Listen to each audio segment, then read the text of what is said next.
ជាងមិនដែលស្គាល់ទេថាក្តៅមិនលុបពោម៉ែត្រជាងត្រឈឹងត្រជ័យជីវិតកូនស្ងួនសុខដុមរមនាពេលក្រៃព្រោះមានតែនាងម្ដាយថ្លៃចាំថ្នមរក្សាម៉ែច្រៀងបំពេតាំងកូនមិនទាន់ចេះស្ដាប់ពេលនេះម៉ែប្រត់ទៅបាត់ឃ្លាតឆ្ងាយកាយកូនពេលនេះកូនស្គាល់ជីវិតកំព្រាដូចក្បូនដូចបាត់ពីលោកកាសូនពីភពផែនដីម៉ែមានតែមួយដូចច័ន្ទបរមីម៉ែថែកូនថ្លៃពពតីដំបងត្បិតម៉ែលំបា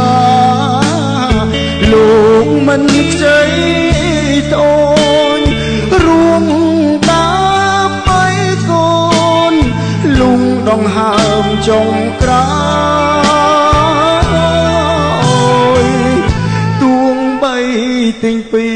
ភពលោកទាំងមូលក៏ដោយនៅរកមិនឃើញអ្នកមានគុណ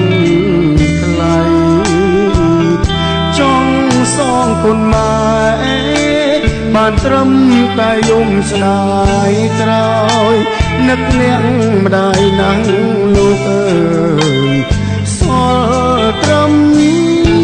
រូបថ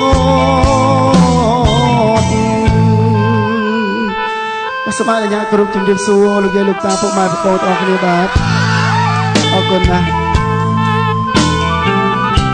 សូមជើញលើកដៃទាំងអស់គ្នាបាទអរគុណណាស់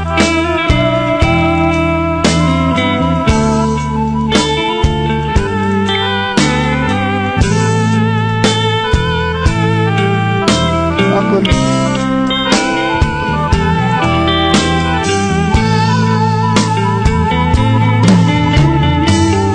ម៉ែមានតែមួយដូចច័ន្ទបរមីម៉ែថែកូនថ្លៃបបដីដំបងត្បិតម៉ែលំបា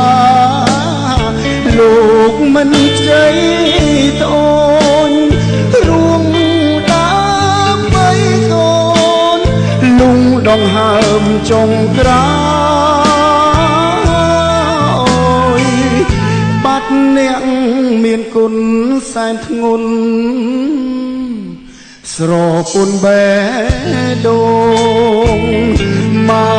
ទៅបាត់សូនសល់នៅអានុសានឹកម៉ែខ្លាំងពេកកូនស្រែកកូនយំទ្រហោគ្មានអ្វីអាចមកផ្លាស់ប្ដូរត្រឡប់វិញមិនបាន